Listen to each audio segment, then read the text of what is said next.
Silence from air traffic control and had sent soldiers to investigate. Command set exfil for a satellite station off base. We reset the dead system to target one of the automated planes circling above.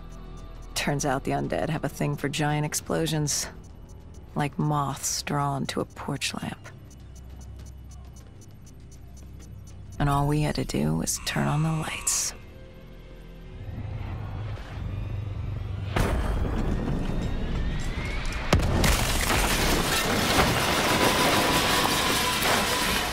Unfortunately, we couldn't exactly control the landing. Hendricks alerted Taylor the bird was down and the diversion in play.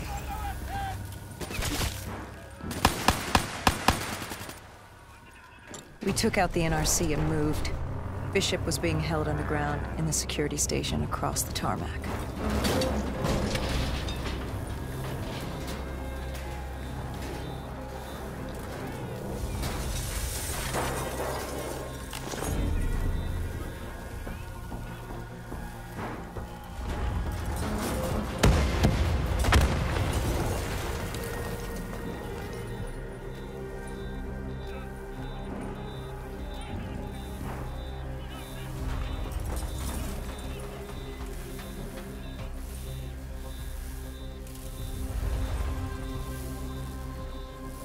Hendricks ordered weapons down. The base was crawling with NRC soldiers and undead. No need to draw any more attention to ourselves. We crossed the tarmac. The tunnel ahead led to the security station.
Hendricks took out the guards.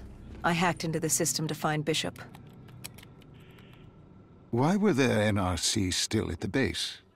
It was being overrun. They needed the cure. They kidnapped Bishop's whole team and would do whatever it took to get their hands on it. They'd torture these researchers till the dead broke down the door and ripped them all to shreds if it meant they could save their people. It wasn't personal. It was self-preservation. With the secret out about Bishop's discovery, he'd become the most wanted man in the world. The NRC were just the first to grab him. It was every country for itself. Why do you think we were there? The Winslow Accord wanted the same thing the NRC did. You can't rationalize anything when you're put up against the wall. Nothing about this was rational. It was instinctual, animalistic, survival.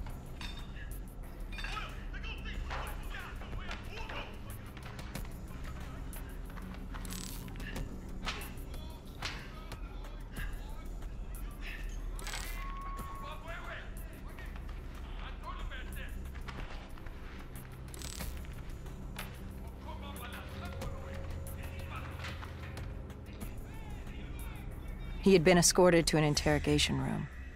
We had to hurry. Behind us was an undead army. Once one got a whiff, the others would come running.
Hendricks told Bishop who we were and that we had to move, but Bishop refused to leave without the other researchers, his friends.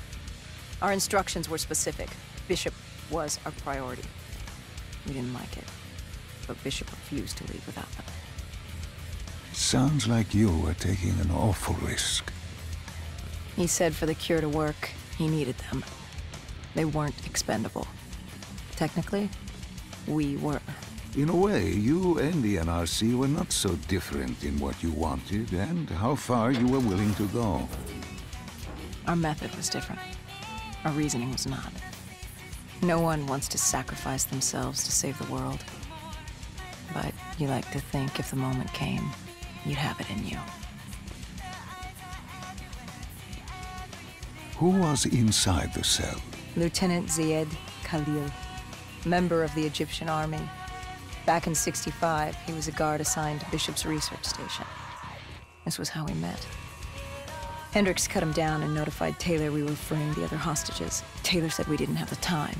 The base was swarming with additional NRC forces. They weren't letting their prize go that easily. There was a tunnel full of hostile soldiers between us and our exit. A cargo elevator ahead was the only way to the surface. No telling how close the dead were behind us.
The remaining NRC forces were waiting for us above. They weren't about to let their prize prisoner go. If it meant getting the cure and saving their families, they were willing to die for it. And they weren't the only ones. We'd never seen dead killers in action before. To us, it was a spectacle. To them, it was just another day in the life. Wait a minute. Do not be deceived by his lies. Remember your past. Remember when you first met John Taylor. Remember the truth. Wait, this is wrong. This can't be real. I told you I met Taylor in Zurich during the 2065 Catardist Uprising, after I became a dead killer. But here I am with Taylor. And my limbs haven't been replaced yet. I'm still human. Why did you tell me that the first time I met Taylor was Zurich? Focus. You need to complete this memory. What was Taylor's plan? We were still on for exfil. But first, we had to blow the bridge. We followed Diaz. Both undead and NRC forces were converging on our position.